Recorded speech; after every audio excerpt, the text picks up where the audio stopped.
attending again. I have the pleasure to serve the mayor as a community relations director. And tonight, we just want to make sure before the mayor kicks us off that we just give you an overview of the layout, some housekeeping things that we want to share with you.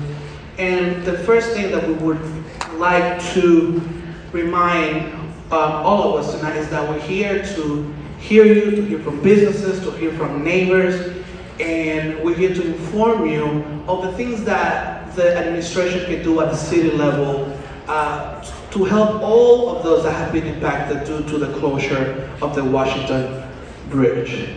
And there are a few other things, that we want to keep in mind, a few ground rules. So how the run of show is going to look like, the mayor is going to come up, he's going to go over all the initiatives and all the things that the city is doing, him and his team is doing. And then we're going to open it up to hear your concerns, to hear your feedback, and to continue to inform what the city is doing with your feedback in mind. And we kindly ask you to please, when you want to speak, just raise your hand. We have colleagues here that have mics. They're going to go to you so you can speak. We want to make sure that we get to hear from all of you. So if you can keep your concerns, your feedback brief to 1 to 2 minutes. We do have a staffer here that is going to do our timekeeping. So that way we make sure that everybody has a chance to speak today, because the mayor really wants to hear from all of you. Another thing, we know there are a lot of things in our mind, a lot of feelings around the various topics that we're going to cover today, but we want to make sure that everybody gets to speak without interruptions or minimal interruptions as possible. So if we could keep to the extent possible from applauding, to the extent possible, that would be really good, so we can clearly hear, so we can take the notes clearly, because we're taking this community meeting feedback very seriously.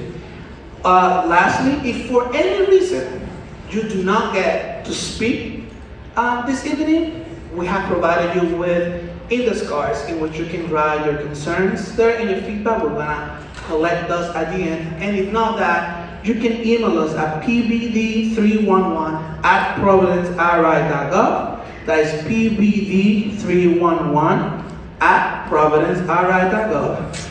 So you can follow up with any concerns or any feedback that you want to provide to the administration.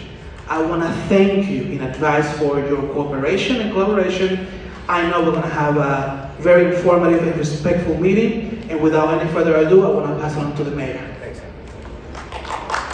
Good evening. Thank you all for coming out tonight, and I appreciate Anthony laying out the ground rules. We're going to be here as long as people want to talk, and the time limit is just to make sure that everyone gets a chance to talk. But we're not going to cut the meeting off at any point. We'll stay as long as possible. And we're joined by several of our other elected officials from here in the neighborhood.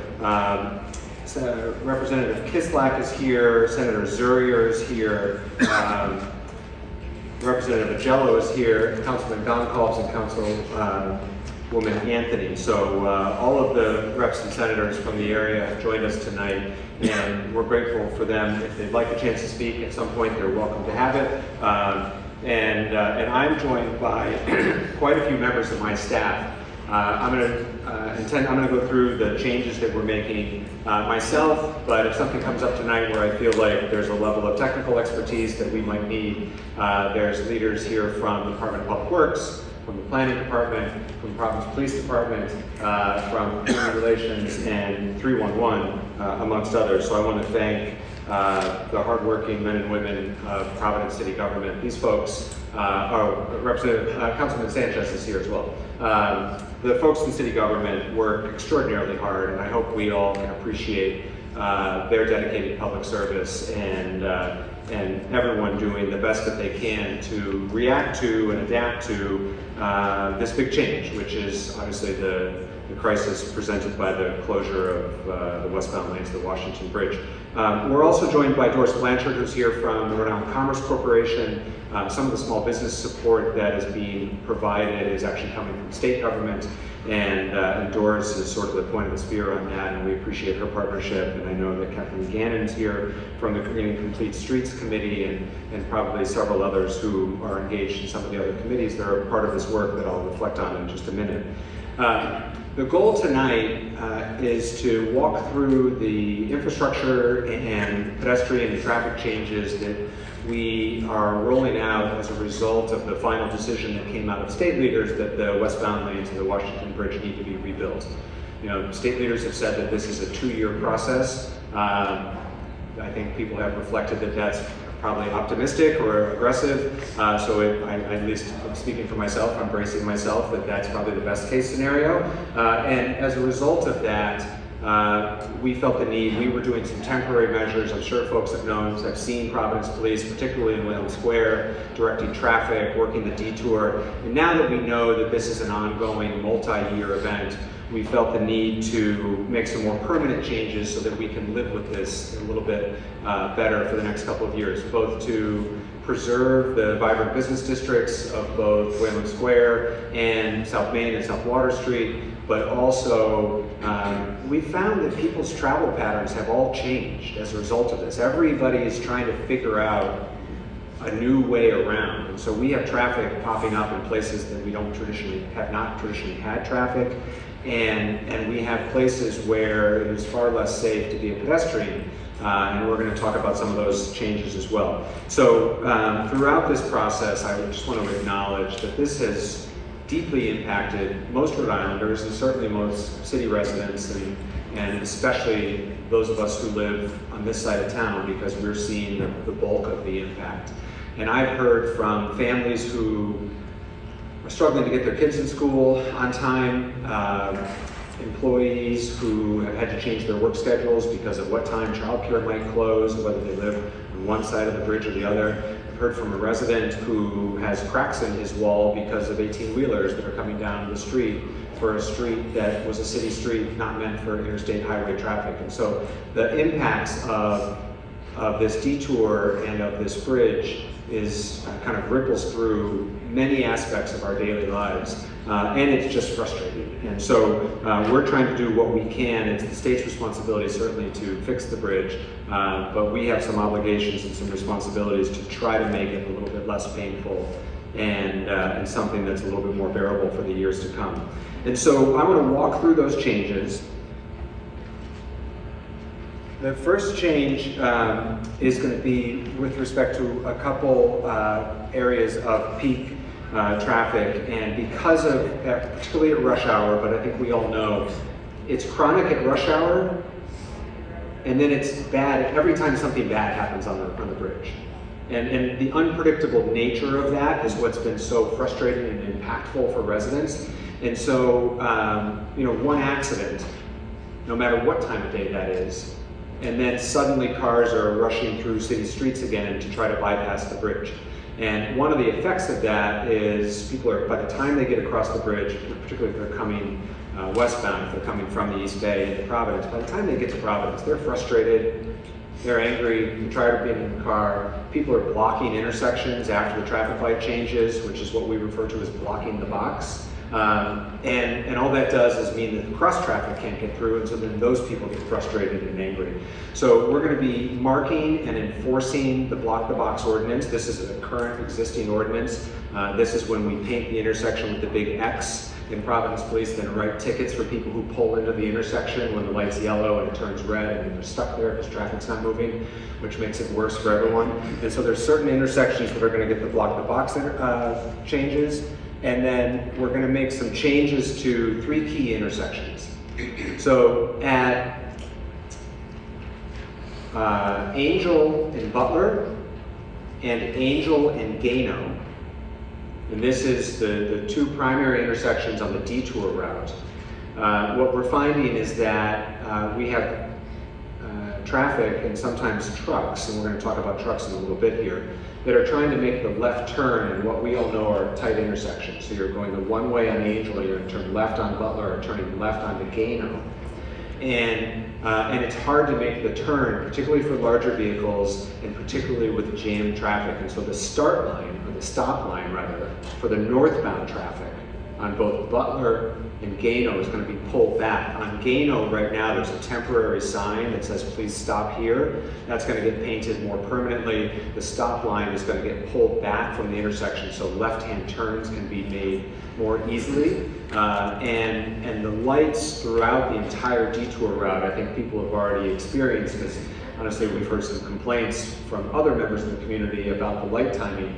We've timed the lights differently so that the detour route stays green longer, so that those cars can be pulled through more easily to help alleviate some of the travel times. Now, I know the flip side of that coin is some people are frustrated, particularly if you're going shopping at the Eastside Marketplace or something and you're trying to go down Pittman and you're waiting to get back across again, it's a longer red if you're on that part of the side of the intersection. But the light timing is really important to allow for a greater throughput and to make sure that the cars don't get backed up on Angel all the way through Wayland Square. And so in addition to enforcing blocking the box, changing the stop line, and retiming the lights, that'll help the traffic flow a little bit more smoothly.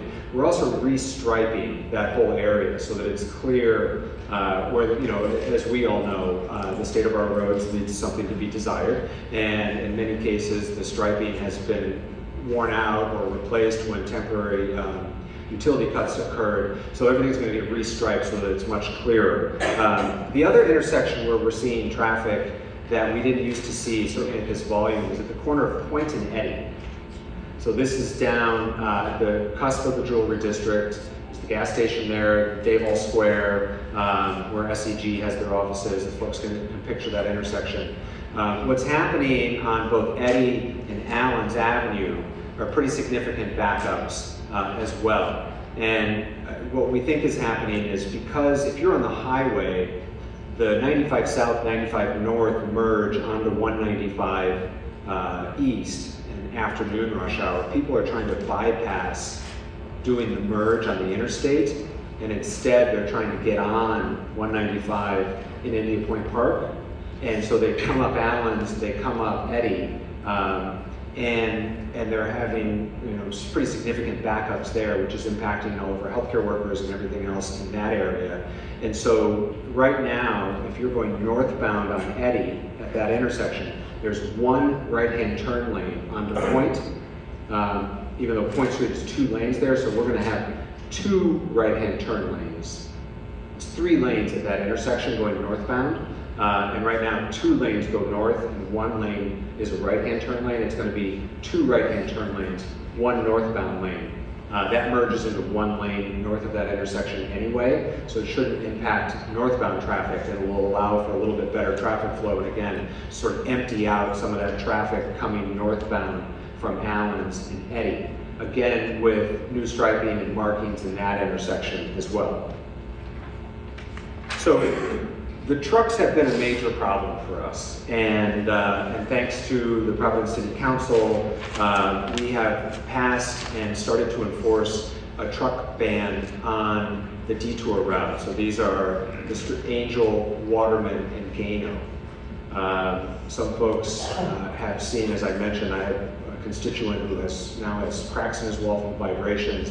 I have a colleague who lives right at the foot of the Red Bridge, and at times it can be bumper to bumper with 18-wheelers. And so now, unless you're making a local delivery, or if you're exempted because you're a school bus, a garbage truck, or a utility truck, there is a weight limit on our local roads, which these roads were not built for this kind of truck traffic. And what I think is happening in conversation with the Truckers Association and others is, we all the drivers, including truckers, kind of live on Waze and Google Maps. And if it shows that it's 5 minutes faster to detour through East Providence and Providence, that's what they're doing. Well, now that the bypass is open, and has been for a month at least at this point, 2 months, those trucks need to stay on the highway. the trucks coming from Massachusetts and heading to somewhere else in Rhode Island with no intention to be in Providence, they need to stay on the highway. And the weight limit will help us enforce that. That was passed Thursday night. Again, thanks to City Council. I signed it Friday morning, and Providence Police has started to enforce that. They were out, we said that there would be a 3-day warning period. That was just this past Saturday, Sunday, and today. And tomorrow we start writing tickets. We have communicated with the Truckers Association, with the state police. There's signage now on the interstate as well.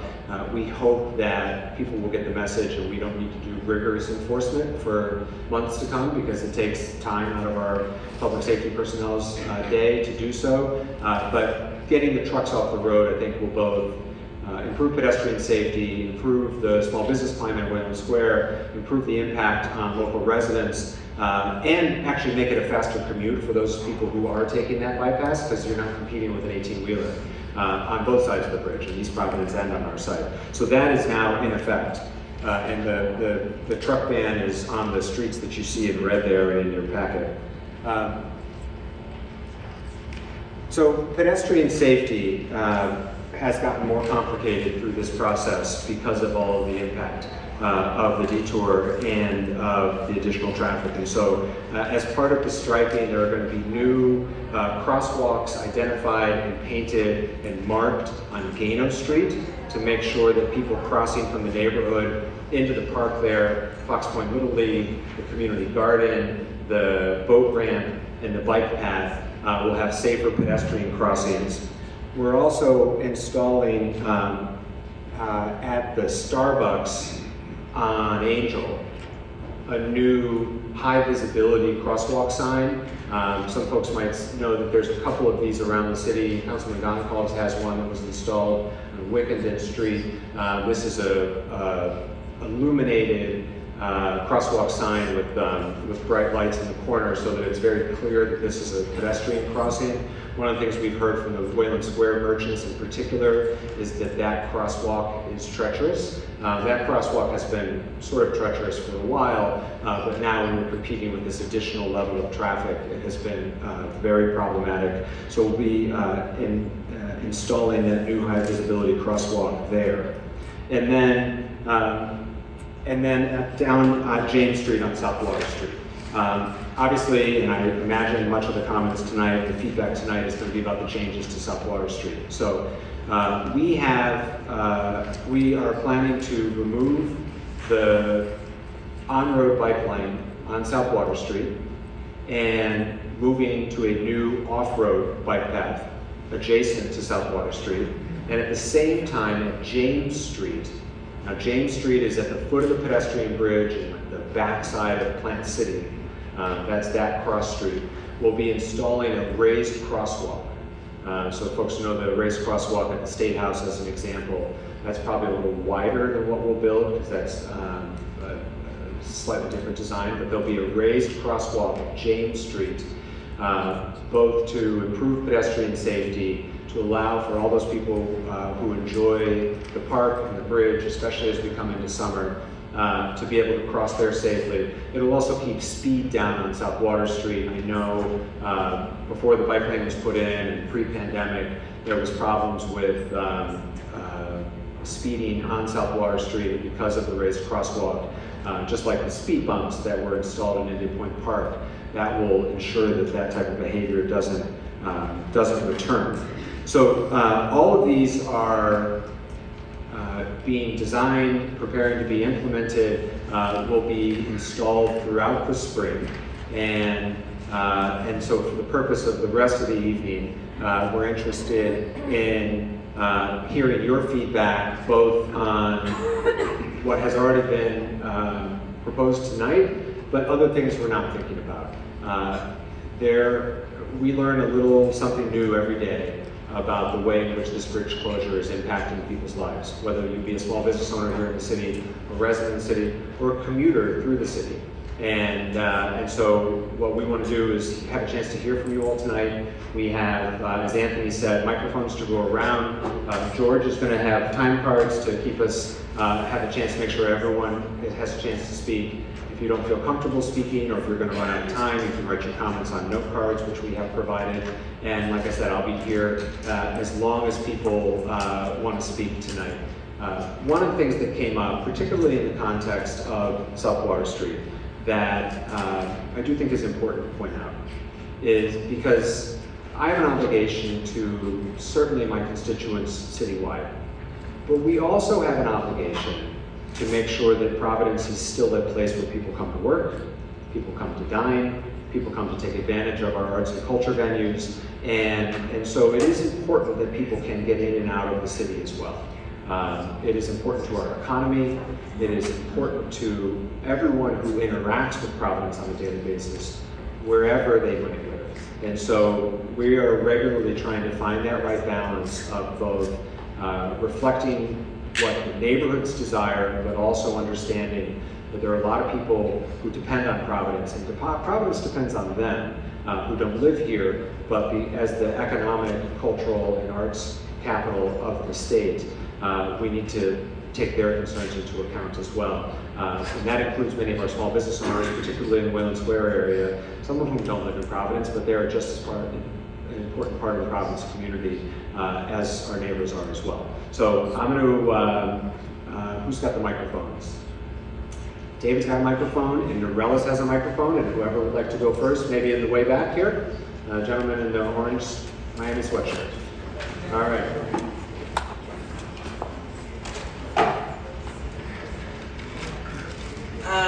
As a person with a disability that uses a wheelchair, my highly concern is with the removal of the bike path. I understand you want to move it, I get the whole spiel of it. But as a person with a disability that uses a wheelchair, right now how it is, it's perfect. Because cars see whoever crosses, there isn't any if there's bumper-to-bumper traffic, it's less than 5 minutes. Because I've been in that certain area for about 2 hours to 3 hours on a daily basis. So it's only a 5-minute blockade of people trying to wait for a person to cross, and that's about it. So in my understanding, for me, I do not feel comfortable if it's moved in any way possible, because my anxiety of crossing the street would completely increase to the point that I might not even go back into Providence. Although Providence, compared to other towns in the state, is highly more accessible for a person in a wheelchair than Pawtucket, Central Falls, or the neighboring communities. So I understand you want to move it, but honestly, how it is, it works perfect.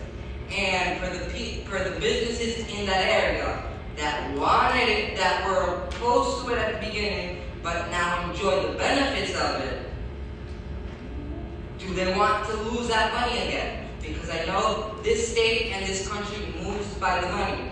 And again, I understand, and I read before, that you campaigned against removing it. So I'm here as a resident to say, please do not move it. You're a great mayor in other capacities, but in this capacity, please do not move it. Thank you very much.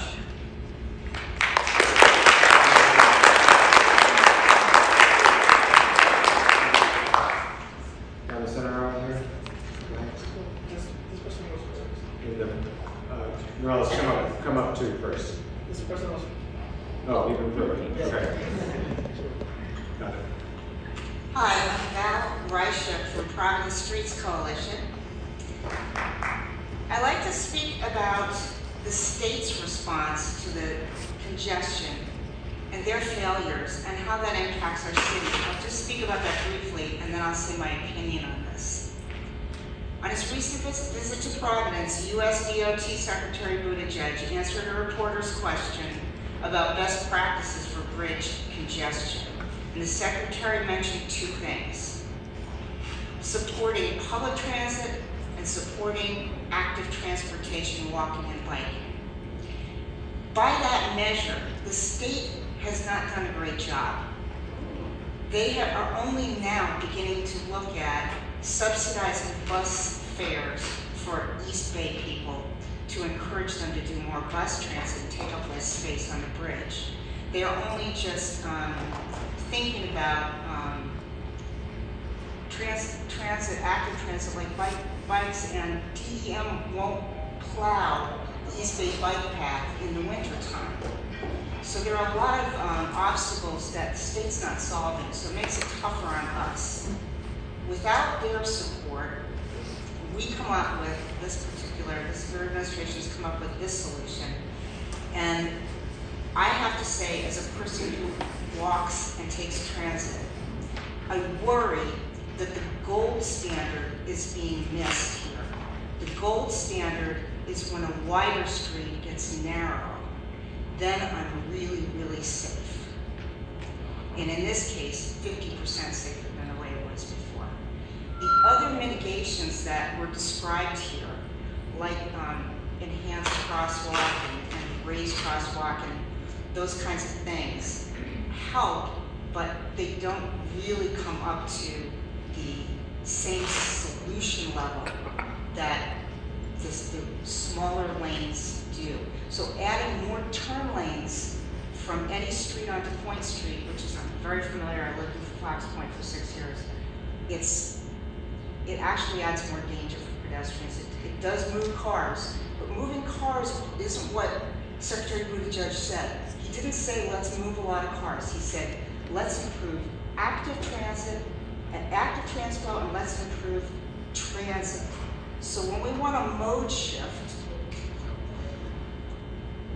here's the way the city can help. Don't remove bike lanes. Turn them into something else. Turn them into a petting zoo. I don't care. But keep it one lane south on South Water. Yes, for the X's across don't block the intersection. But think about the people who have already mode shifted, Mayor. And there are a lot of them. They voluntarily, because they're Rhode Islanders, voluntarily bought a bike, started to use a bus pass or bought an e-bike. And when they come to Providence to go to work, they can't park their e-bike. This is a huge problem. They need secure bike parking, and that might include having a container that's been repurposed with a keypad on the outside where they can go inside and lock up a valuable bike. So think about some of the active transportation solutions and the transit solutions. Thank you.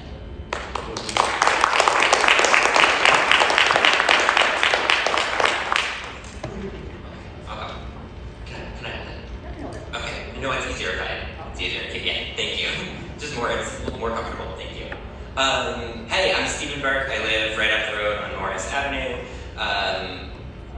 This was I really appreciate how in the weeds you are on this. You seem to really appreciate and understand the details of how this works.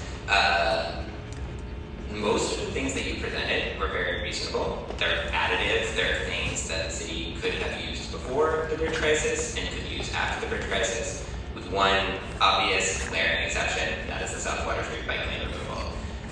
This is not something that anyone here, I think, would have considered before. It is not something that will improve the city after the bridge closure. And thank you.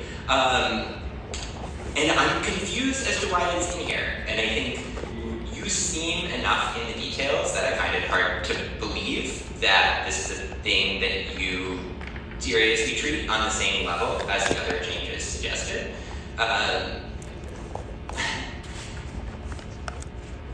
And the thing that I'm most worried about here is that I'm going to take my 2-year-old son. I'm here talking on behalf of a bunch of friends and families of his that all are hanging out at the Morris Ave Top Lot right now, and I'm the one voted to be in the dark room. All of our children who we take down there, who we play with down there, who we would like to teach to bike down there, are going to be less safe. All of our children who we we like to take to walk and bike and play are going to just worry every time I'm down on one of the busy two-lane one-way streets in town. I'm holding tightly onto Theo's arm to make sure he does not run out into the street, right?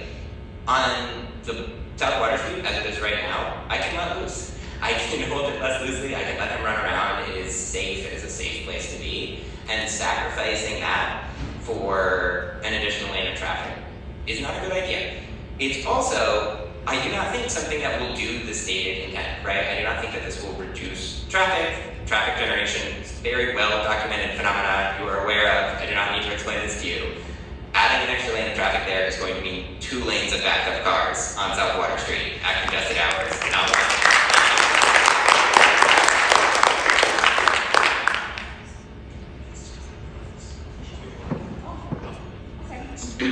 Thank you, Mayor. Thank you, City Council members. My name is Anthony Santuri. If I could turn this back to a point that you made a little earlier about your obligation to the City of Providence, the business community, and to drive people to our city to spend their dollars and enjoy what we have to offer.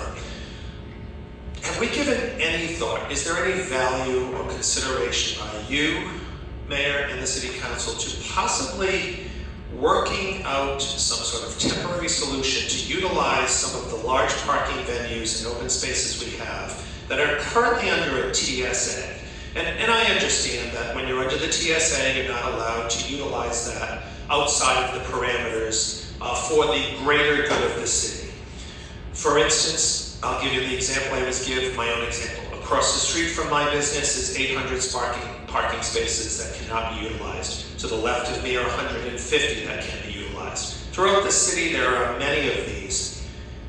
It may not be easy, but I know you asked earlier if there was anything we haven't thought of or discussed, perhaps. I'm sure this has been thought of, but I'll just say to you as a business owner in the City of Providence, perhaps if we could open up some of these hundreds and hundreds of spaces to utilize them so that we could draw business in, people who aren't used to our city could park more easily, safely, then it would free up a lot of the space on the streets with some of the existing spaces. And I do think, honestly, when it comes to accessibility, which I also have the privilege to be part of speaking with a friend of mine who owns an accessibility organization, we can maybe have more curb cutouts and more spaces for the accessibility parking that we need in our city by allowing people with a car that can park in the garage more easily to be available.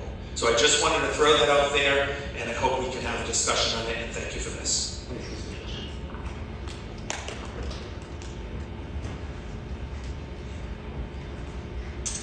Hi, my name is Constantine Hamilton. Up until a week ago, I lived a couple blocks away on Tabor Ave.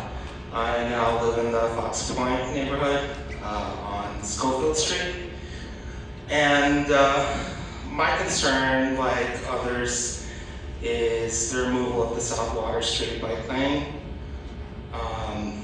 As a cancer survivor, I think about my health a lot. And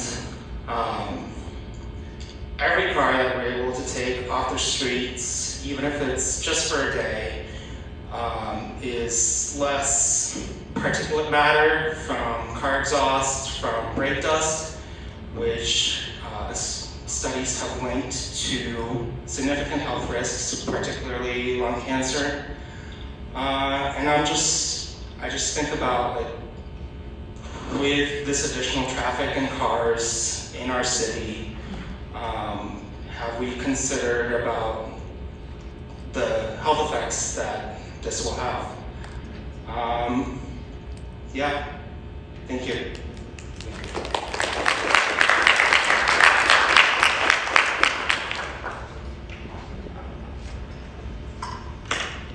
Hello, good evening. My name is Claudia Wack. I live at 22 Hart Street. And I guess my 1 minute elevator comment would be that I agree that cars speeding and behaving badly, driving through neighborhoods is a big problem. I think the bridge closure has exacerbated that, but I think also, post-pandemic, we know like people are out here driving crazy these days.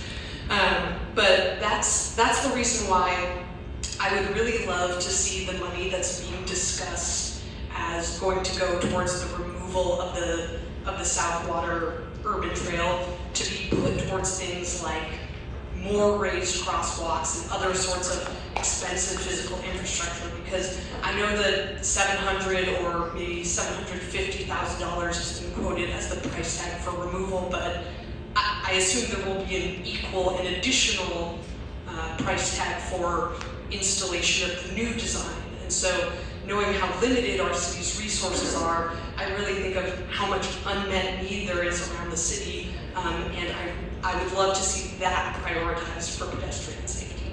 Thank you.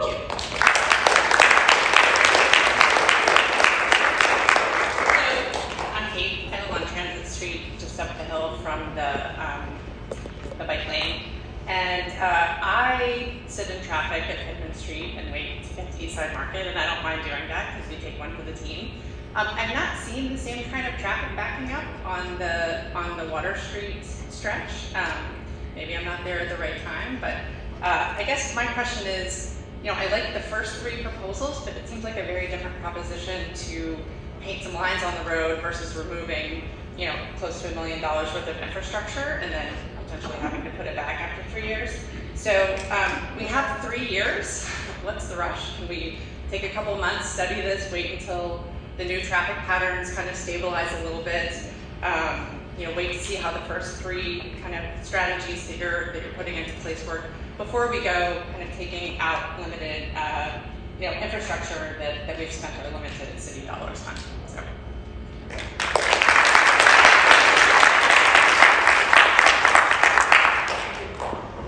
Hi, thank you for the information that you presented. I just want to echo what lots of the speakers have just said. The issue of bike lanes is very important. And the last speaker said that's a really interesting idea that I hadn't even thought of. So thank you for that idea of just waiting and seeing. We could even wait 6 months, not 3. I have a boring, my main thing is a boring thing that you were talking about before, or a boring suggestion. And I hate to, get us away from talking about bike lanes, but you were talking about having cars stop farther south, northbound cars on Butler stop farther south of Angel, and farther south, and northbound cars on Gano stopping farther south than they have to now. I'd like to know if those changes are going to be permanent, because I think they should be. And I would like to offer another suggestion that probably doesn't have anything to do with the Washington Bridge, but it's along the same lines of changing where cars should stop. Cars going south on Butler that approach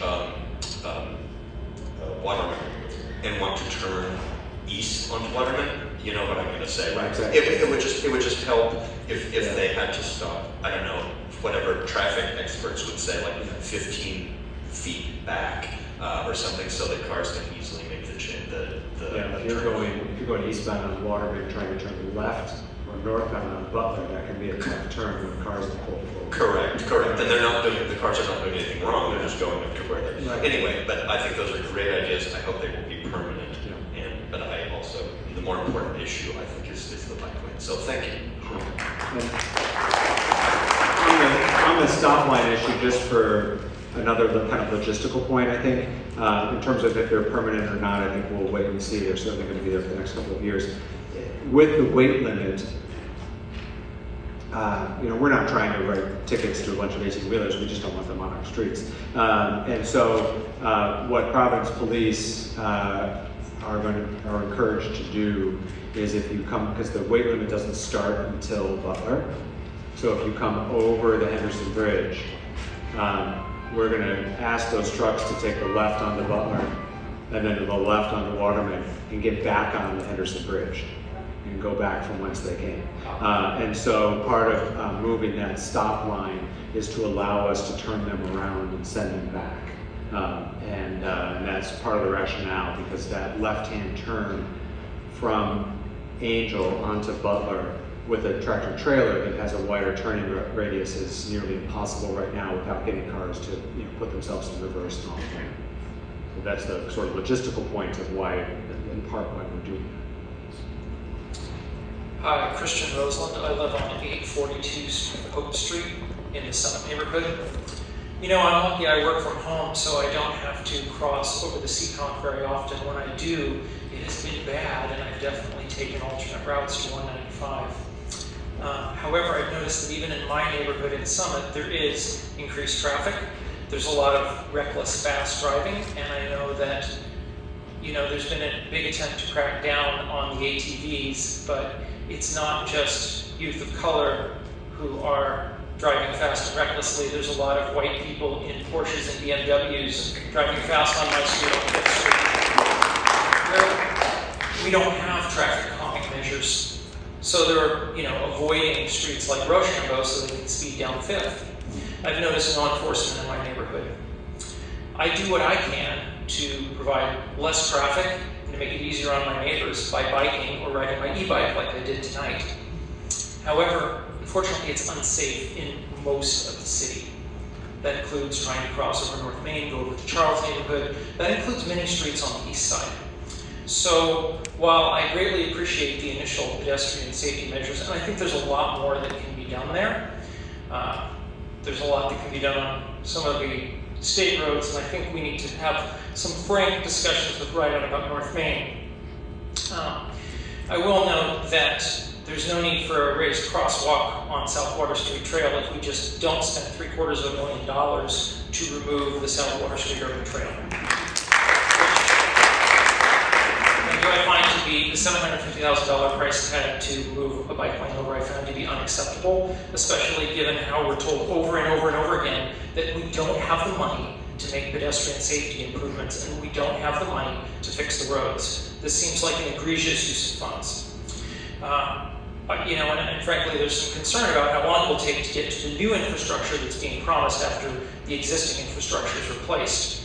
I think that the priority here needs to be on safety and the ability to safely travel for residents, and that takes a higher priority than people living outside the city wanting to evacuate the city quickly after having dinner at Plant City.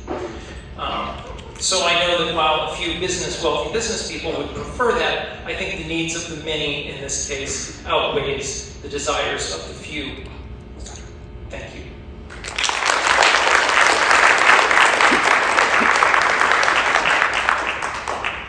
Hi, my name is Mark Johnson. I work for the city. I was helpful during the financial crisis about 12 years ago, and I've actually, suggested that I might be able to help with the external economy of the city as well, just so you know. And I live around the corner up on 4th Street. So my understanding, the decision was made to make the changes to the South Water Street bike path was because it was not, it felt that the mayor felt like it was underutilized. So I hadn't personally done that study, but so I want to bring up the issue of, well, if we really want, if that's the case, then maybe other types of measures to increase the utilization of these bike paths. I mean, there's a saying I know from business long ago that they say build a better mousetrap and people will come. Well, nothing can be further from the truth. You have to encourage people, you have to market, sell people in order to do that. So perhaps if there's some sort of delay, some increased utilization, how to increase utilization of the bike paths, and other types of measures, creative measures along the way. What we're talking about here with the roads is increased bike paths. It is building a better mousetrap, but there are other measures that perhaps need to be considered. Thank you.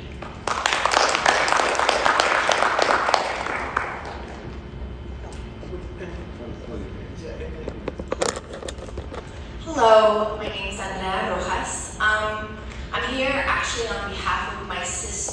Melanie, who really enjoys being at and going to the pedestrian bridge. We're there maybe once a week, sometimes twice a week. And she is a young adult with spina bifida and intellectual and developmental disability. So she has a difficult time walking quickly across the street. When we go to the pedestrian bridge, if we're not taking the bus and just enjoying our leisurely time in downtown and walking to South Water Street, we drive and we park in one of the handicap spots. And she really enjoys going to Café Modesto, which is our favorite coffee truck on South Water Street. But she's also very aware of how dangerous streets can be. She feels very comfortable walking along South Water Street, along everyone else walking, the bikers, and then as soon as we either try to cross across North Main Street, up Benefit Street, or even towards Trader Joe's, she knows and she says out loud to remind me, be careful, these streets are dangerous. And even when we're driving and turn onto North Main Street, oh my God, the cars coming from the highway down into North Main Street, they're just zooming past La Yuna's office building and just trying to get down all of North Main Street, and I'm like, oh my God. And if we're gonna look at pedestrian safety, if we're gonna look at how quickly drivers are speeding, before we even take a look at South Water Street, take a look at North Main Street and see reassess what a 2-lane street looks like, because that's what's gonna happen to South Water Street if we take the bike lanes away and open it back up to a 2-lane street. It's gonna be so dangerous, and it's gonna deter so many folks have shared here, people going to the pedestrian bridge, people enjoying spending time with their kids, biking along the street, teaching them how to bike. And I would just encourage, and I'm actually also surprised that there's only one raised crosswalk suggested across South Water Street, because I think North Main Street could use some, and I've heard friends and neighbors within this community encourage that to city officials and advocates. And from what I've heard, and I don't know if there's any business representatives here from North Main Street, but there are some businesses that are against raised crosswalks on North Main Street. So I think it's worth a conversation with them, with neighbors, to reassess all of this, and to also, to other people's points, take a couple of months to make sure that it makes sense to take the walk path, the bike path away, because North Main Street is it is a racetrack with it being a 2-lane street. And anyone who's walked across, biked along, or driven on that street can share that. So I think we should rethink some of the things proposed, like taking away the bike path. Thank you.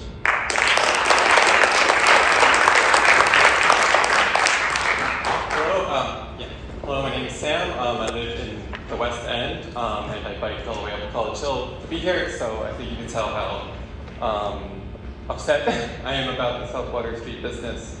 So apologies if I don't mince my words. We all know that the Washington Bridge closing is an excuse to do anything to South Water Street.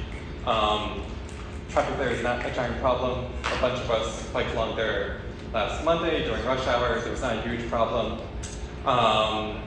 We know the real problem since the bike lane was put in. It's been a couple businesses, And places like my alma mater Brown who are opposed to bike lanes because they think they need parking spaces there and they need more cars there or whatever. And so people have said this before. No one wants this bike lane to be removed except for a couple business owners, and if you're in this audience, I'm sorry you're talking like this. The cost to go to removing or putting in a new bike infrastructure there is astronomical. It's a misappropriation to do that given the benefits that the bike lane provides so far. And I just, again, urge the mayor to remember all that you went through with, this might be a donkey pitch, but we'll come back, with PBD Fest, to make that area such a vibrant place. And urge you to remember the backlash you got to moving PBD Fest because you wanted to make that area a centerpiece of the city. And if you want to go through with that, the place has to remain safe. And part of that safety is keeping that bike lane there. As everyone has said, and I'll just end with saying, I was there when Alorza opened up the bike lane, and there was so much excitement coming out of the pandemic, reopening the city and making that place a focal point for the city. And again, this is the direction we should be moving. There's development, there's all this stuff going on, and there's absolutely no reason at this point for to take away the bike lane. Thank you.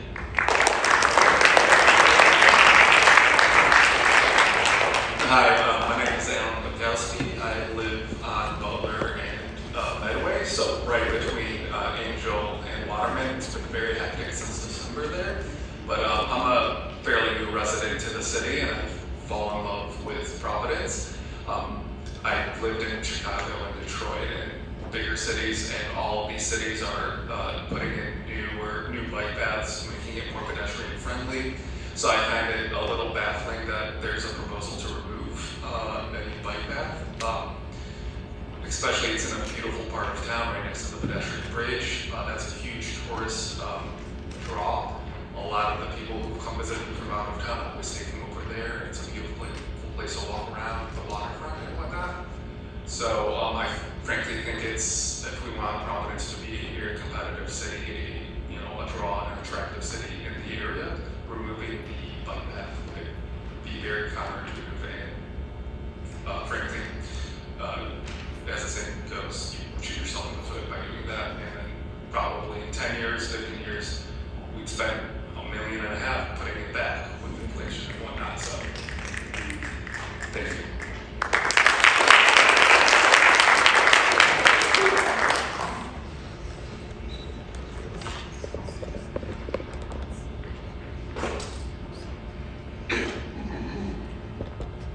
Hi, my name is Paul Flynn. I live on Preston Street in Fox Point. And before my time in the city, the rivers in Providence were paved over. And there was a line of thinking behind it. And that line of thinking went, people should be able to move through the city and move in and out of the city quickly and easily. And people changed their minds about that. And I'm glad they did. It's been the work of several successive mayoral administrations. It's been the work of nonprofit groups. It's been the work of people living in the city. And if you go down to South Water Street in the summer when it's a nice day, or if you go to the beer hall across the pedestrian bridge, it's a really nice place to be. So I hear you. It's important for people to be able to move through the city. But the city is also a place to be, a place for people to live, a place for people to exist. It's about striking a balance. And I think the current setup really strikes that balance well. And removing the bike lane is going to be, at best, and as a citizen, I'd like to hear more data about exactly what benefits we'd be getting in terms of traffic throughput from this before we commit to it. And without that data, it really seems to me like it's a temporary solution. It's a permanent solution to a temporary problem. And I think that is one of the most attractive parts of the city, and making it easier for people to move past it, move through it quickly, should not be the goal. The goal should be to get people to utilize it. And with the changes that are coming, with new buildings being built on the 195 land that's been freed up, it's going to become a denser neighborhood. It's going to become a neighborhood with more people, more pedestrians, more foot traffic. And I don't think it needs an extra lane of car traffic to solve the temporary problem. Thank you.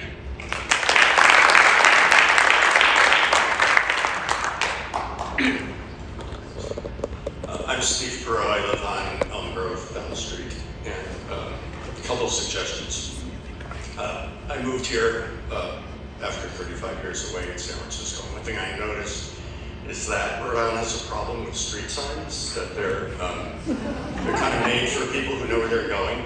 So I'm like really frustrated when you get to the top of Waterman, turning on Prospect, I think, and you don't see the sign right turn only until you're like right on top of it because it's painted. So just encourage you when you're making these changes on Eddy Street and Butler and wherever to have signage placed visibly, 100 feet back so people know to get in the right lane. Another suggestion is kind of outside of the study area, I think, but as far as blocking the box, one really problem intersection I think is near the First Baptist and the entrance to the bus tunnel, where at rush hour people just plow and you can't get through for like 2 or 3 light cycles, and that really disturbs things. Okay, thanks. Let me just say on blocking the box real quick, a piece of legislation that we have up at the State House this year is asking for permission to use cameras, just like we do red light cameras and speeding cameras, to enforce block the box. This is something that other cities are doing where if you're in the intersection after the light turns red, takes a picture of your license plate, mails you a ticket to get people to change their behavior. And the 2 most problematic intersections, again, kind of separate from the Washington Bridge problem, are absolutely the intersection when South Main turns into North Main at Waterman, at the First Baptist Church, and then on the other side at the Service Road and Broadway, trying to go to the west side, with car traffic trying to get onto 95 North that fills up the entire service road, or people can't get across town. Is a source of great frustration, and if the General Assembly gives us permission to do so, we'll be installing block-the-box cameras, certainly at those 2 intersections, and then at other problematic intersections to get people to stop on red and actually help things flow a little bit more smoothly to everyone's benefit. Hi, my name's Will. I think you made a good point. I don't live in the city, but I do work in the city. I work in the school department. And I think you made a good point about people spending their money in Providence. I'm one of those people who spend their money in Providence. My grocery store is actually Seymour Foods right at the end of the Southwater Trail. I bike to work every single day. My commute before the Washington Bridge was 25 minutes. My commute after the Washington Bridge was 25 minutes. So I'm obviously against any removal of the Southwater bike lane. That makes absolutely no sense. But to be clear, like when I'm in the city and biking around the city, I do go to Southwater Street all the time because it's a bike trail. I do not go to North Main Street at all because it is a deadly road, right? The best I do is I go to the east side and I take the trail that goes around through India Point all the way around because that is the safest way for me to go. If this bike lane is away, I will not be visiting Southwater Street because it is just not a safe place to be if there are 2 lanes of speeding traffic. And let me be clear too, my wife is not a hippie like me. She does not ride a bicycle. We come into the city all the time by car. We park and we walk around, right? And that street, we can cross it, we visit that street. We don't go across North Main Street because it is a crazy road. So I'm begging as someone who spends their money in the city, who shops at a grocery store down that road, don't remove this bike lane. Don't turn that into a 2-lane road. It is not good for the city. It is not good for people who come and visit the city and spend their money there.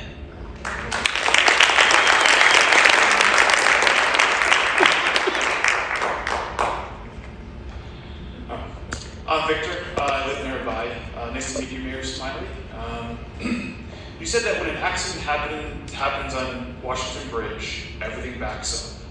Yes, car infrastructure kind of sucks. One accident, everything backs up. If there's a bike accident, you get up and keep moving. You also mentioned an elevated crosswalk. I don't think that'll do anything. On North Main, we have a few speed bumps by the crosswalks, and how many people have died just this year? You quoted 750,000, that's not accurate, that's the initial price. Long term, there's more damage to roads, there's climate change, there's loss of business, there's more construction. Those are massive long-term costs. Second, we have several parcels on and around South Water Street being designated for dense housing. This requires multimodal transit. Your proposal is putting our affordable housing at risk. What bothers me also is bad engineering practice. If I build half a road and determine its success solely on its use, is this a good way to study it? The sidewalks might get less traffic than the road. Should we then remove the sidewalks? Be careful of the precedent that you're setting here. Lastly, like North Main, if this goes through, we're gonna see people die, their family, their kids, their pets, and there's a lot of wildlife around South Water Street now. Though it's gonna end up in a road, unfortunately. The blood might be on your hands, Mayor Smiley. Thank you.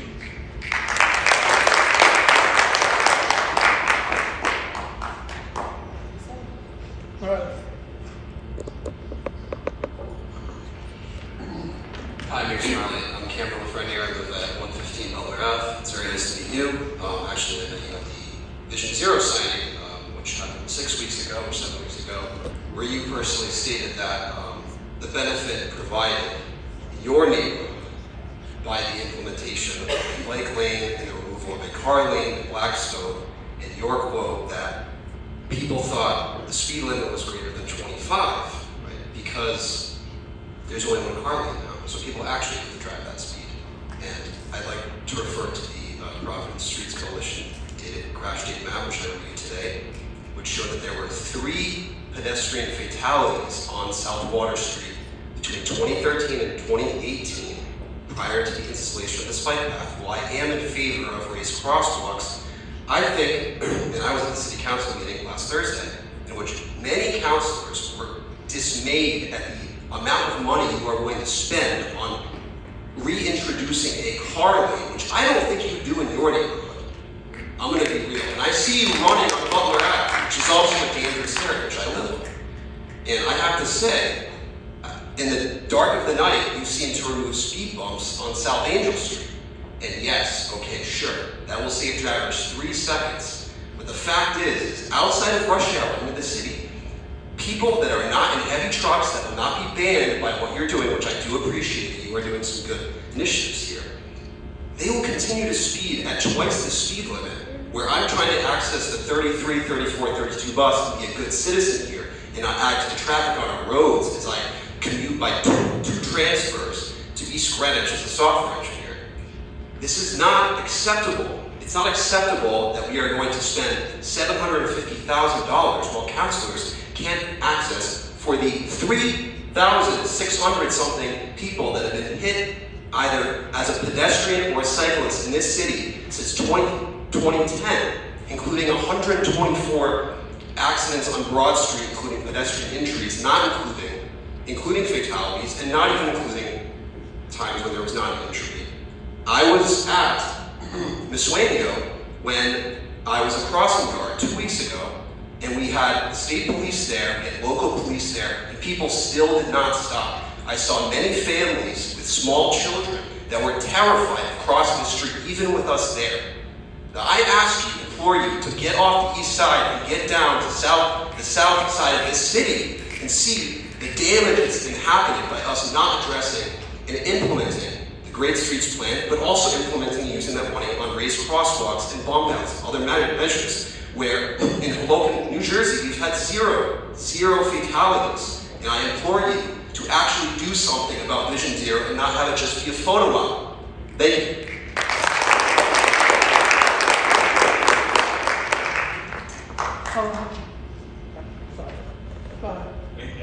Hi, my name is Jason Cashdan.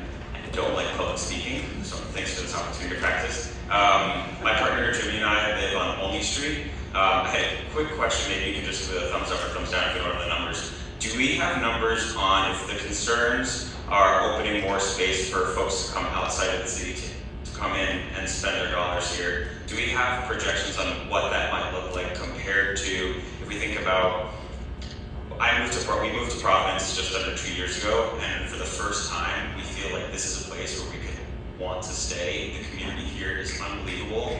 It's something where, like, just after the pandemic, we have the privilege to be able to travel. My partner Jimmy is a figure skater, so we spend some time in Europe, and that's where we feel at home because the transit there is great. The food is unbelievable in the places we go. Providence has that here. We have an unbelievable food system, so I'm wondering, can we think about, are there numbers to balance the folks that are going to be driving in from towns outside of Providence who want to come to the businesses here? What about folks that are traveling from outside of Rhode Island that are going to be taking the trains, flying in to have access if we're trying to also meet goals of increasing active transit, public transit, and then to end, I'm finishing my dietetic rotations, and so part of my public speaking practices, I'm like practicing to do some advocacy work for food for the city, but also I want to open a business here, and I want to stay. We both do. So I want to keep the things that make us feel at home here. So that was a long ramble, but yeah, I don't know if anyone can answer those questions as well. I think the Convention and Visitors Bureau has data out of state and out of country visitors versus local visitors. And Doris is shaking her head yes from the Rhode Island Commerce Corporation. So they have the difference between what's a local spend and what's a visitor spend from outside of the region. I think that data does exist. And I hope you do open a business here, and we've got people here who can help make that easy for you, by the way. Norellis probably is your best first point of contact, one of the women, Norellis there, through 311. Hi, I live in the neighborhood, and I go to East Providence a lot, in fact, sometimes multiple times a day. But I spend a lot of time in Union Square with my family. I'm sorry, you might put in the mic just a little yeah, closer. sure, Thank sorry. you. Yeah. So I spend a lot of time in Union Square with my family, and I haven't heard you address the negative impact that this whole situation has had on pedestrians and bikers, specifically in this neighborhood. My son and I, we bike around the neighborhood sometimes. It is hazardous in Wayland Square. And I think it's great you're putting a sign up, but you removed infrastructure that had been put in to make it safer for pedestrians in Wayland Square. And you also changed the lights so you can get more cars through. And that just encourages people to drive through very fast. And people are, there's a lot of road rage because they're stuck over on the other side. And when you come over here, people are going really fast. And I understand why you've done that, but there's no mitigation to slow people down. For a while there were cops, but there's no more cops there. People come whipping around in Wayland Square onto Wayland very fast and on Town Road. And I've seen people almost hit. My son and I were crossing. He was almost mowed down by someone coming fast off the bridge. And there's like no plan at all for that, except a sign, one sign. And that is really, really frustrating because, we have to live with this for years. And you've had months to come up with a plan.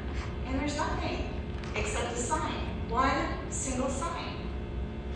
And now you want to take out other infrastructure in another part of the city, and you're saying it's going to be fine.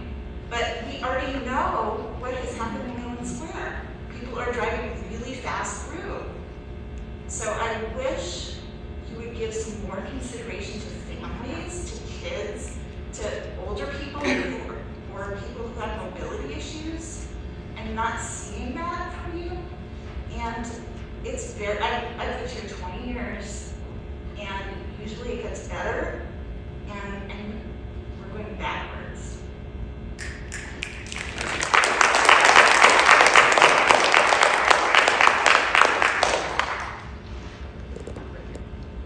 All right, my turn.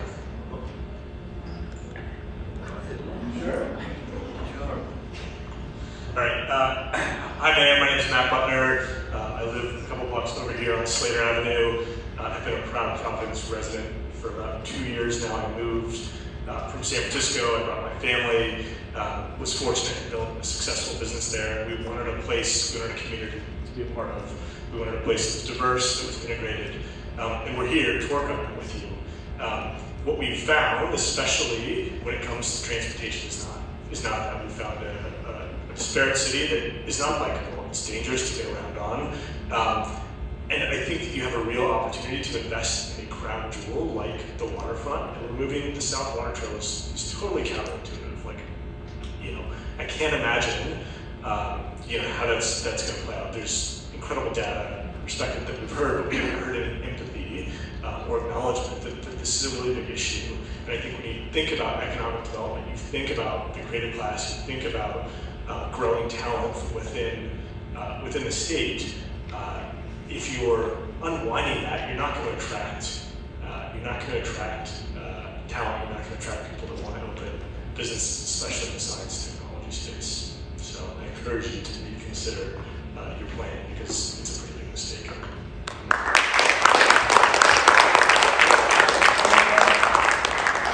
Good evening, Mr. Mayor. Thank you for making yourself available to this type of forum. I have a few comments to make that may be popular, they may be unpopular, but they'll be accurate. One, I haven't heard one speaker use the word relocating the bike path. I've heard nothing but removing the bike path. To my knowledge, that's not what's taking place. It's going to be relocated. When? Down the road? No one dared ask that question, did they? They I've just heard that want it's not to state removed. it's to remove. There is a removal. Now, the city has become unsafe in people crossing the streets, people speeding. This is happening nationwide, and we all know it's a problem. We do need some calming methods utilized to make it safer for traffic and for people. Because of the Washington Bridge, Blackstone Boulevard has become a speeding alley again. It's a major thoroughfare. I'm not suggesting that we don't let the traffic down the street, but I am suggesting we find a way to slow them down. Whether it's cameras, whether it's police, whatever we have to do. I also want to make one comment to all the bikers in the room and the walkers. Bikers have a responsibility to follow the laws that exist. Every single day, all through the east side, we see bikers riding through red lights, not stopping for people who are trying to cross the street. You're creating a problem, and there'll be a bad... When's the last time a biker killed a driver? Oh my...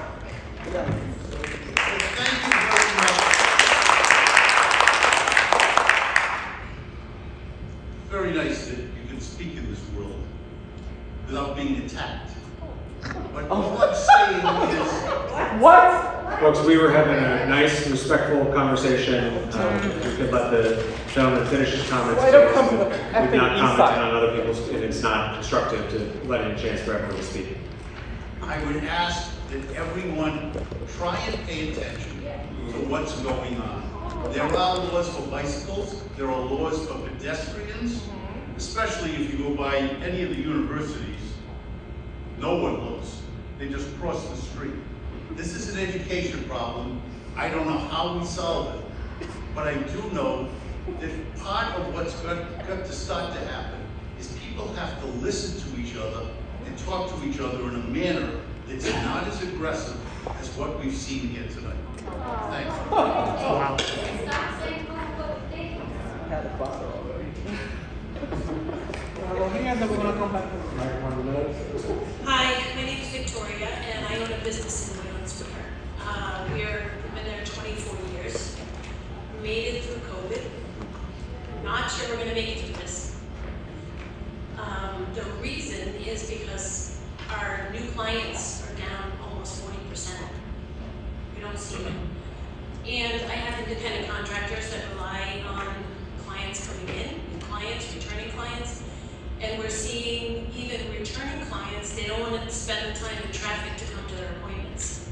And I don't blame them. I own a massage business. They don't want to go get a massage and then sit in traffic for 45 minutes to get home in 10, right? Which they should do in 10.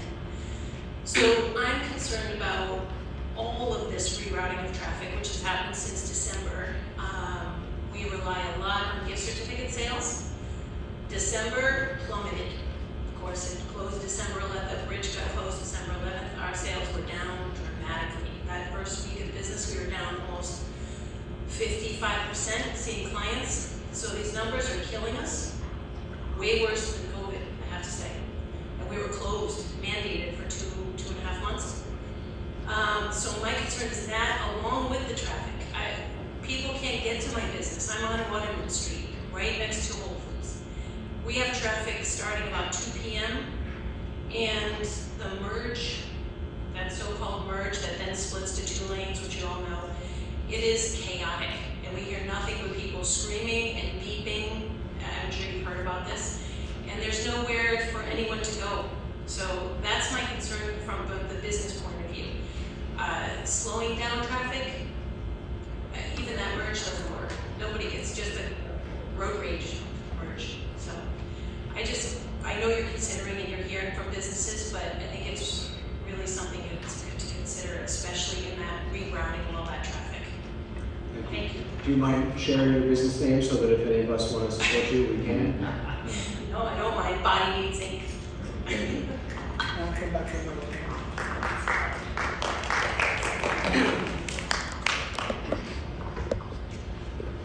Thank you, Mr. Mayor, for holding this forum this evening. My name is Daniel. I live in Elmhurst, off School Street. You seem to be interested in installing some speed bumps along South Water towards James. One of the pedestrian kind of hazard zones is that curve when you're coming from the Memorial Park and you're crossing into bike path. You have to negotiate with cars because they often can't see you. It would be nice to have another speed bump perhaps before that curve, so cars would have to slow down a little bit more. They're obviously taking curves, so they have to go slow, but adding additional safety measures would be nice. Last year, I was making deliveries into the packet building in a truck, and when doing that, my truck would extend into the street. I'd be on the sidewalk, so pedestrians would have to walk around me in the street, or they'd have to cross before. Obviously that's a hazard. And if I was pulling out, there's potential for me not seeing them, hitting the car. So one solution to that might be making a delivery-only zone. Because on the left side of that street, just ahead of the building, there's about 4 or 5 parking spots that I think are available from 8 a.m. to 6 p.m. for parking.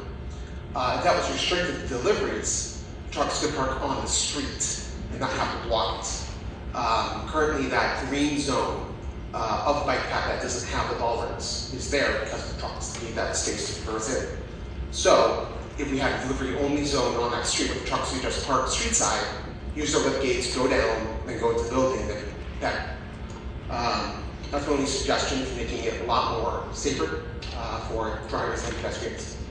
Can I ask, just because I know that I've seen the trucks back into the travel lane right there, is there a loading dock inside the building that trucks use? Yes, so there's one that's a few feet high, so the trucks will align their beds with the dock. Yeah. But delivery drivers can make do without having one. I do believe there's a lift gate inside, so they can unload in the street, take their dollies, go up, and then take an elevator up. But yes, there's a dock inside. Okay, thank you.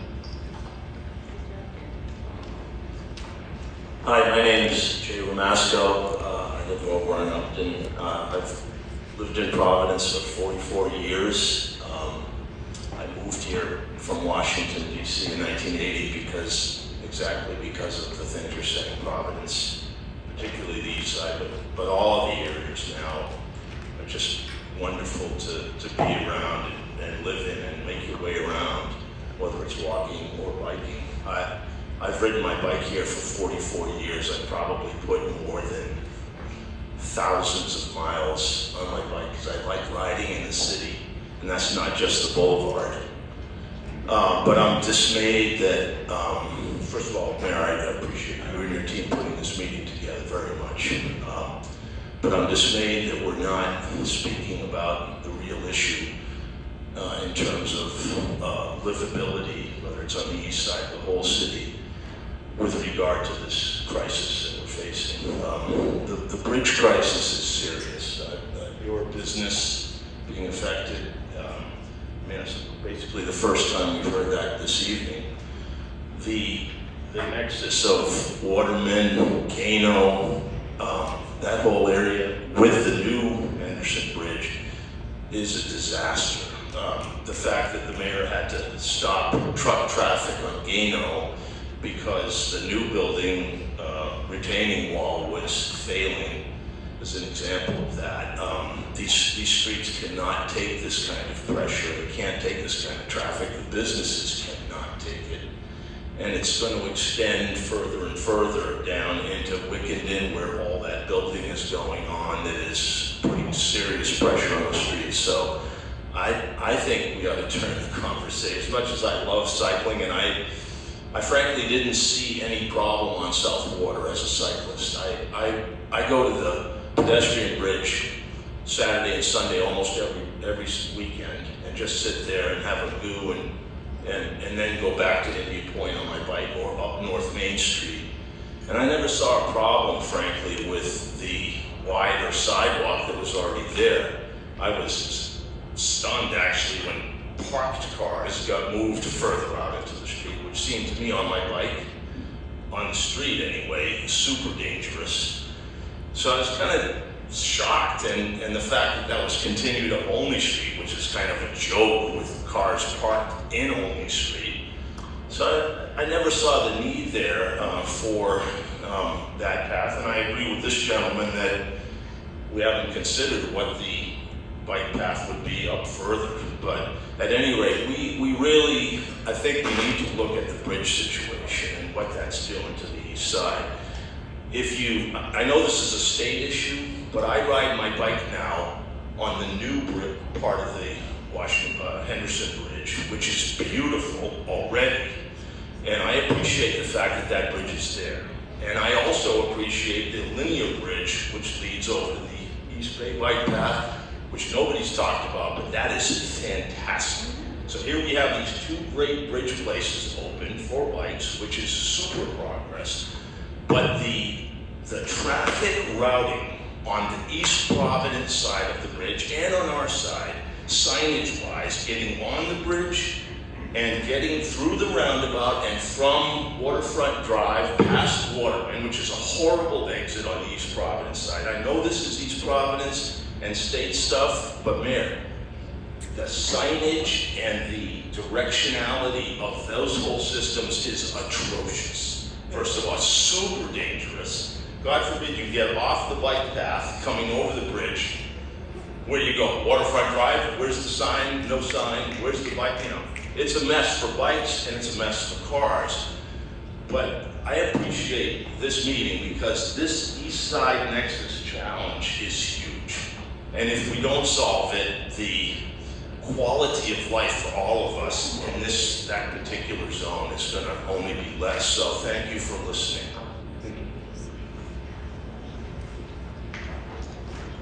Good evening, everyone. My name is Joseph. I live off of Hope Street in the Hope Village neighborhood on 6th Street.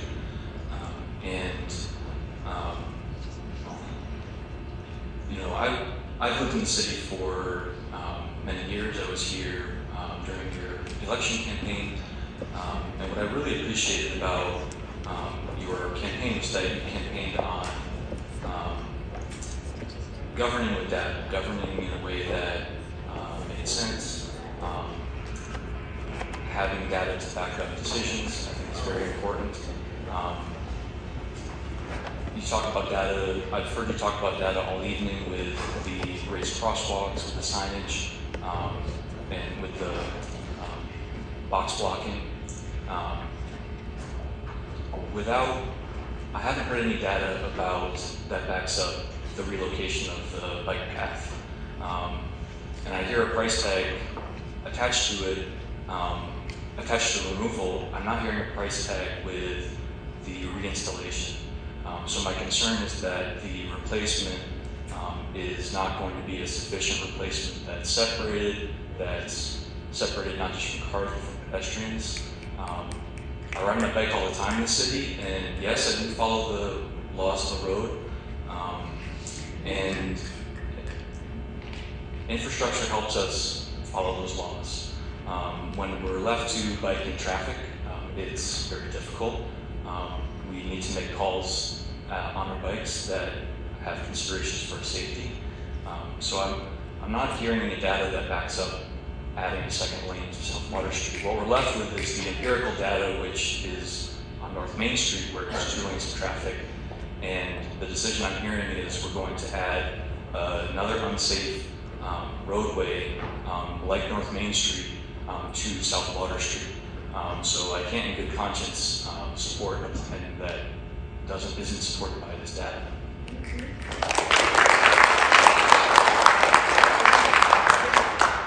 Folks, it's already 7. We just want to remind you quickly, the mayor does want to hear from all of you. If you can keep it please to the 2-minute mark, we really appreciate it so we can get a chance to hear all of your thoughts. Thank you. Hi, I'm Katrina Demley. I am a small business owner and a College Hill resident on Granite Street. My family moved to Providence from Boston because we thought Providence was forward thinking.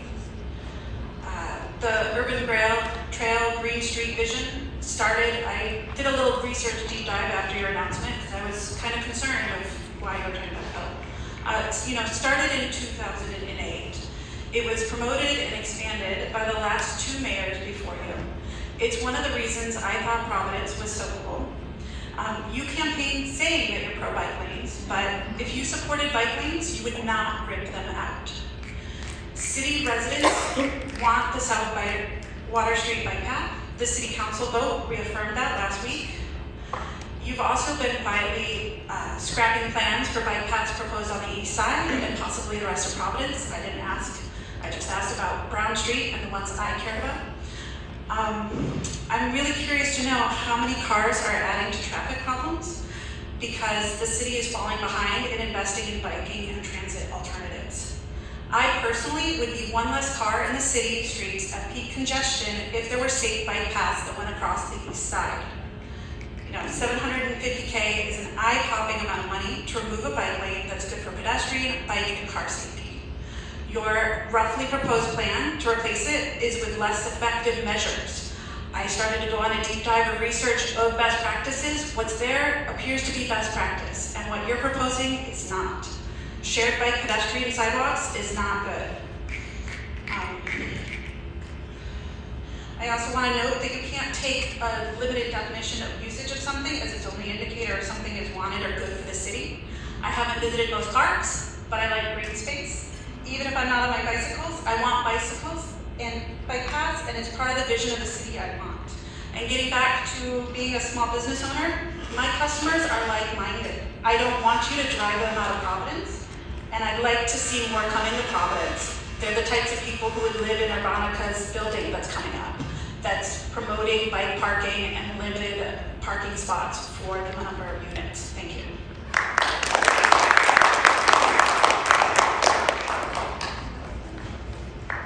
Hi, my name is Shannon, and I live on the Possible Street.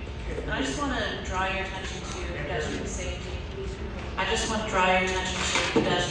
safety. Further along on Old Street. I walk around the neighborhood all the time. I have a dog.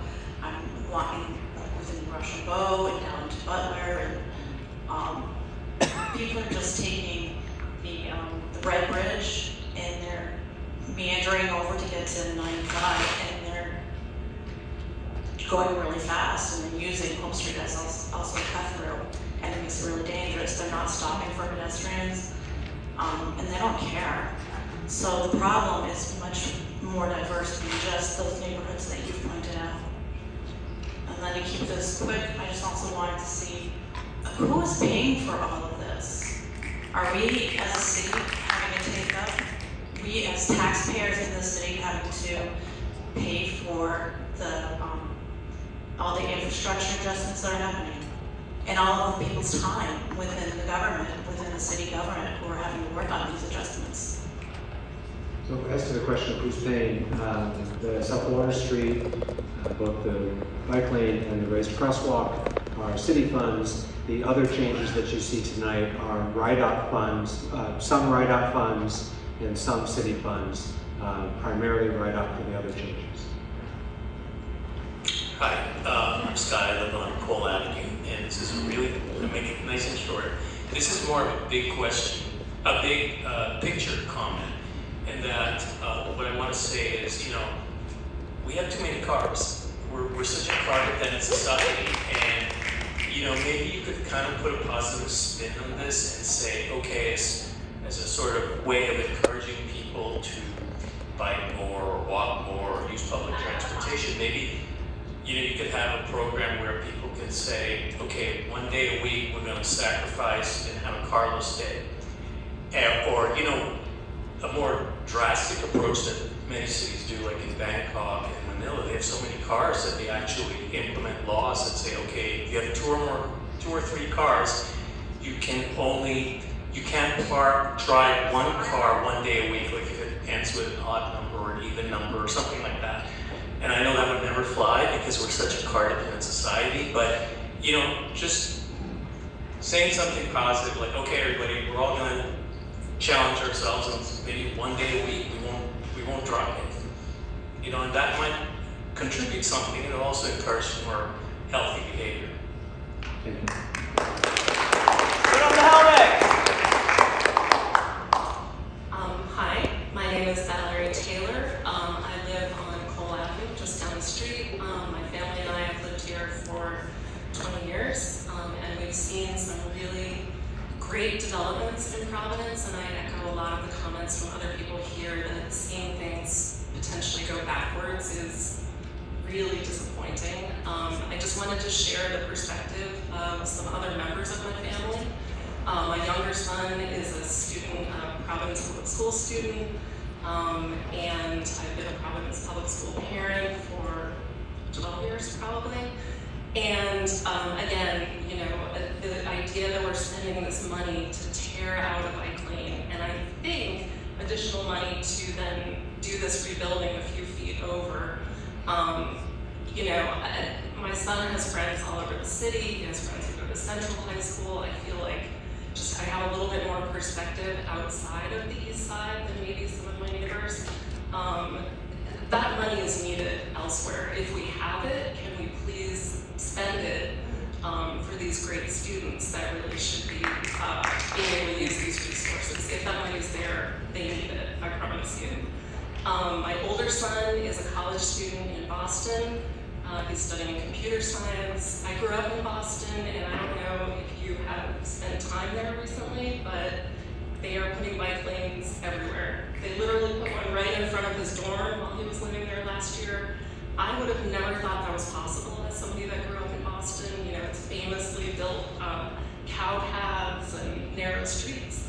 They're doing it, and what's happening is there's a critical mass of bike infrastructure that is making the roads safer for people who maybe don't feel comfortable riding in those two-lane, you know, speedways.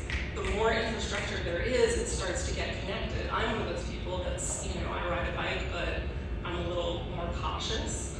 And the more infrastructure there is, the more those things get connected for people to do things like errands, go to the dentist, ride to school. It's not even necessarily recreational riding. And finally, I just wanted to speak about my husband, the third member of my family. If you've seen the crash data map from Providence, one of those dots on the map is my husband. He was hit riding his bike by a driver not on South Water Street, but a few blocks away. And I just don't want anybody else in the city to have to get that call that they have to go and pick up their spouse and their bike in the night to go and see, you know, that drive down to pick him up was probably one of the worst things that's happened in my life. And I just don't want to see that happen to other people here. Thankfully, he's mostly fine, but you know, the driver got a ticket, and that was the only outcome of that. So I would really appreciate more attention being given to families like mine and our needs. Thank you.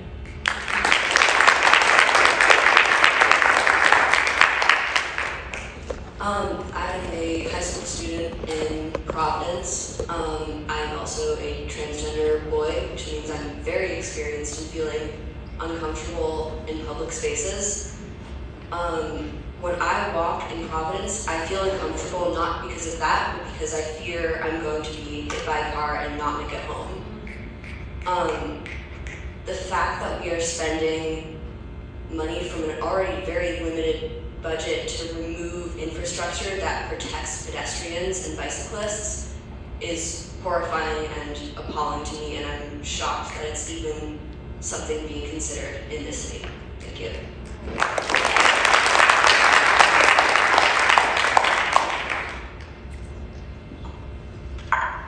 Thanks. Hi, Mr. Mayor. Thanks for coming out. Thanks to all of your staff for pulling this together as well. My name is Eric Weiss. I live a couple blocks outside of Wayland Square. I've been in the city for 24 years. I helped form the Providence Bicycle Coalition, was one of the founding board members for that, which then morphed into the Rhode Island Bike Coalition. Proud to be one of the founders of that as well. And I served for 5 years as chair of the city's Bicycle and Pedestrian Advisory Commission. It really seemed like things were moving in the right direction for quite a while, and to a large degree it still does.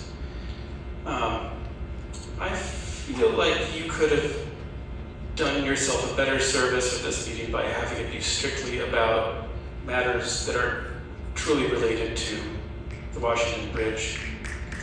We spent 90-95% of the time talking about South Water Street, which has absolutely nothing to do with the Washington Bridge.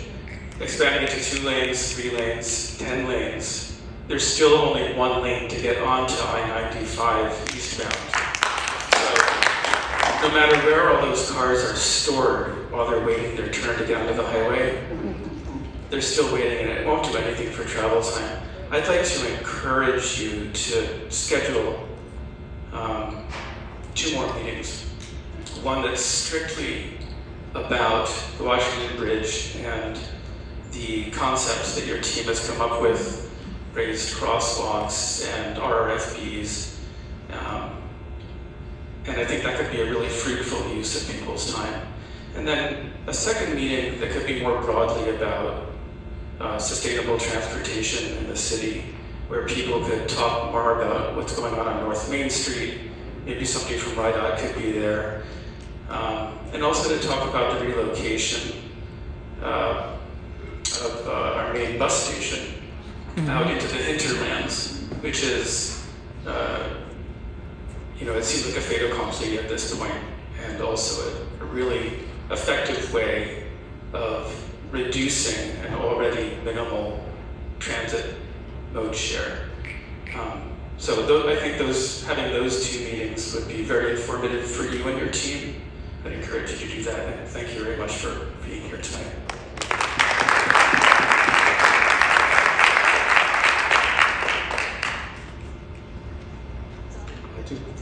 My name's Katie Richard. I actually live on Wickenden Street. I'm not really a public speaker either, but I figured it's important to raise my opinion. I have a lot of concerns about your proposal. The first, obviously, being the removal of, or I guess the relocation of the bike lanes on South Water. I don't see how that aligns with your commitment to Vision Zero. I think it's the exact opposite. Secondly, I think that you did make a point in your presentation today about some of the actual issues in that area, and it's the intersection of Wickenden and South Water. It's not really the bike lanes. I'm concerned that we're not focusing on what we could do to actually alleviate traffic in the city, which would be investing in public transportation. We could use $750,000 to make fares cheaper. We could expand service. We could add bus-only lanes to increase or make transit time faster and a more appealing option to people. Aside from that, I think that intersection that I mentioned, we could use the funds to potentially reconfigure it because it's the intersection that's the issue. Obviously, if it's backing up at the one before that as well. We haven't considered things like rotaries. Maybe that would actually help flow traffic there. And yeah, I think that we need more time. We don't need to rush this. We really need to think it through. And I don't think that your proposal has really done that. Thank you.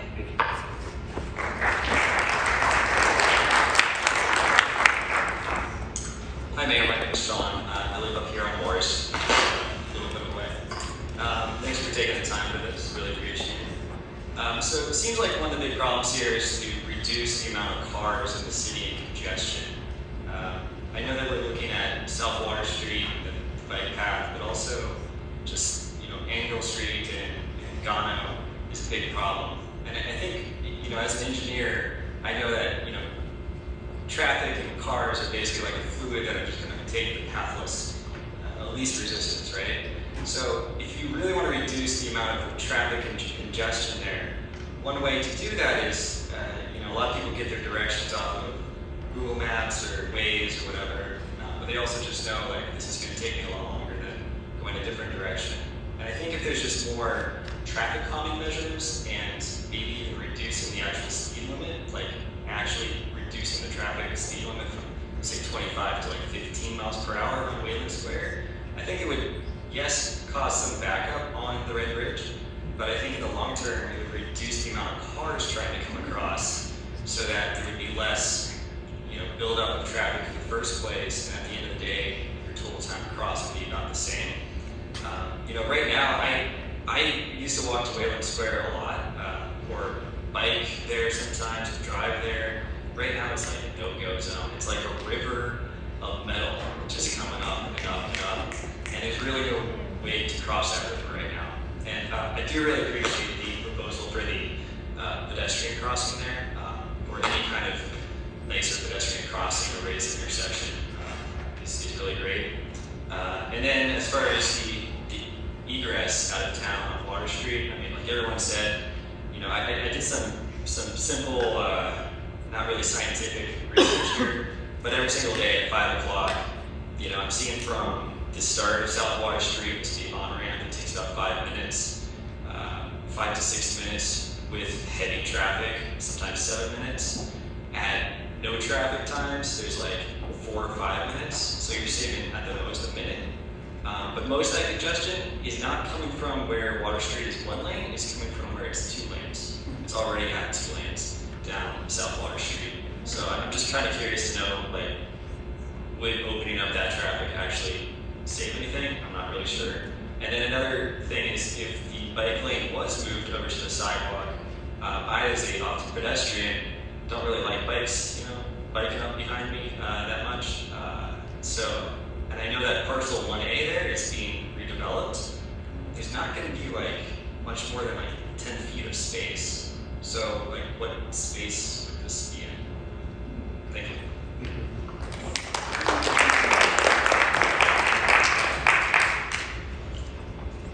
Hello, my name's Arthur. I'm a 11-year resident of Providence. I don't love public speaking either, but studies have been done for decades about increasing lanes on highways to alleviate traffic, and it's just not something that works. It's well known, it's been discussed. I don't know why cities and state DOTs still do that. It's just not effective to increase lanes. And the fact that the cities and the state are interested in spending $750,000 to remove a loved public space and a well-used public space is it's kind of a slap in the face to all the residents of Providence and the state as well, because there are a lot more things that money could be spent on. Money could be used by RIDOT to better things. They could increase. RIPTA could increase. What's the word I'm looking for? Services, and all that stuff. I just think it's, as it's been said many times tonight, it should be looked at and studied a little longer before the paper signed to tear out the bike lanes and ruin that section of the city. Thank you. Thank you.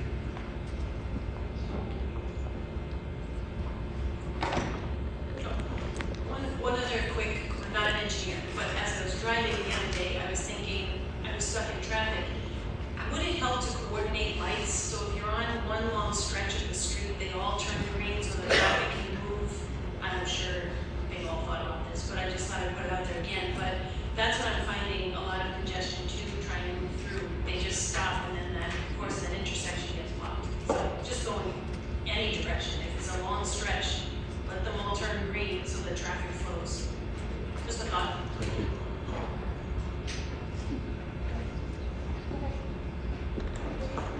Hi, my name is Sam. I'm actually an East Providence resident. I commute into Providence Station and go to Boston every day, and I like to get there. A lot of people have made really clear the strength of their feeling positively for this bike lane. I share that.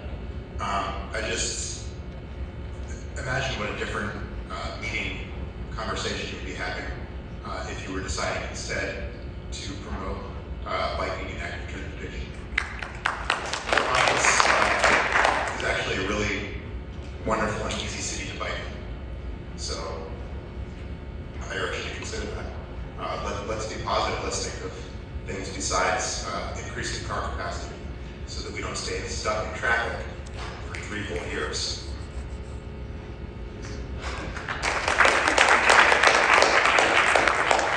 Well, hi, my name is Pat Ford. I'm with a local company called Coalition Radio Network.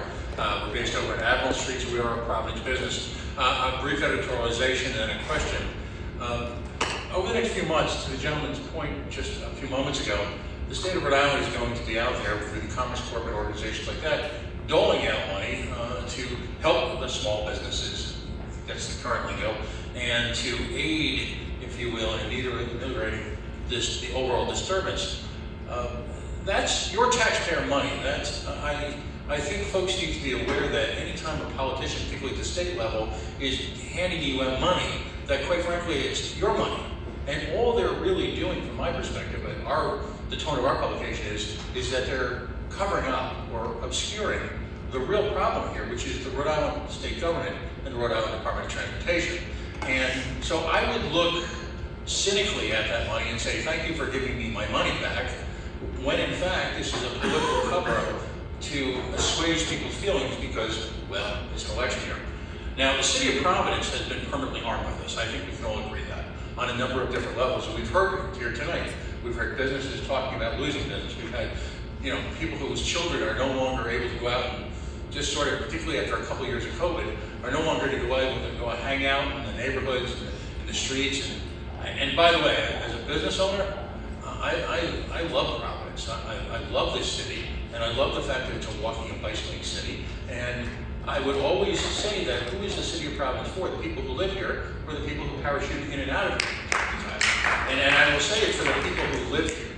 So my question is to the mayor, since the governor effectively lawyered up this week, is the city going to pursue litigation against a number of the vendors who may or may not have foisted this on the city? And most specifically, is the city going to consider litigation against the McKee administration and most formally the Rhode Island Department of Transportation? Thank you. So, right now the state is reimbursing us for, a couple people mentioned that they used to see Providence Police helping with traffic.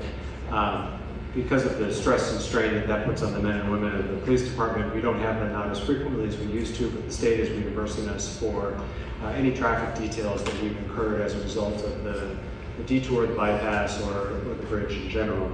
The state is also, as I mentioned earlier, paying for some of the changes that we talked about tonight. And we have been seeking also funding because particularly the detour route is going to need to be repaved. When this is all over, the toll that these heavy vehicles have put in on our roads, and we're seeking reimbursement from either the state or the feds for the repaving, but we won't do that until this is all over, because it'll just get torn up again. Beyond that, there hasn't been any contemplation or discussion about other litigation. I think that's everybody. I'm happy to stay up here for a few minutes if you didn't feel comfortable talking in front of a large group. For a lot of people who are nervous about public speaking, you all did very well. And I appreciate everyone's feedback. There were a lot of helpful suggestions tonight. What you saw on screen tonight is not the end of mitigation attempts that we're going to make to try to make this less painful. So that's why, again, I'm grateful to city staff who worked a long day already and took great notes tonight, because there's sure to be some other good changes that will come because of the feedback we heard tonight, and I appreciate everyone's time.